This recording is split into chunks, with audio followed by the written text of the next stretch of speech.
제11차 한미 방위비 분담금 특별협정 협상이 이르면 이달 말에 시작될 전망입니다.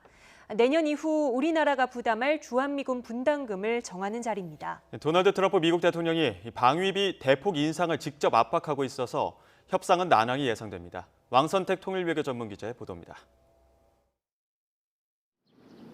한국과 미국은 지난 1991년 이후 주한미군 운영 비용 가운데 토지와 시설 비용은 한국 정부가 부담하기로 하고 1, 2년 또는 5년마다 분담금 액수를 정하는 협상을 벌여왔습니다.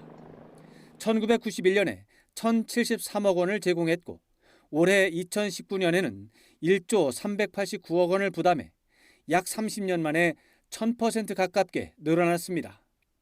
내년 이후 한국 정부 분담 비용을 정하는 제11차 협상은 이르면 이달 말 시작될 예정이지만 역대 가장 어려운 협상이 될 것으로 예상됩니다. 한국과 미국이 지소미아, 즉 한일 군사정보보호협정 종료 문제로 촉발된 충돌 국면에서 벗어나지 못하고 있기 때문입니다. 특히 도널드 트럼프 미국 대통령이 최근 미국이 동맹국을 보호하지만 동맹국은 대가를 지불하지 않는다고 비난한 것은 한국 정부를 겨냥한 것이라는 분석도 나왔습니다.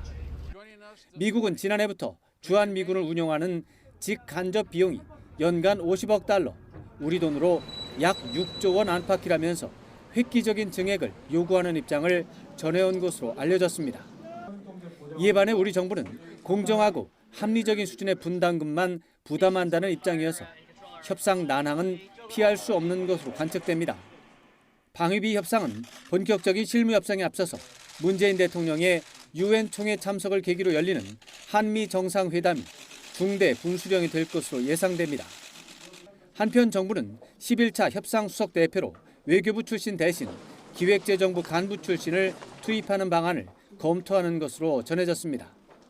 한미 동맹 관리에 대한 고려보다는 합리적이고 공정한 협상이 중요하다는 판단이 반영됐다는 분석이 나오고 있습니다. YTN 왕선택입니다.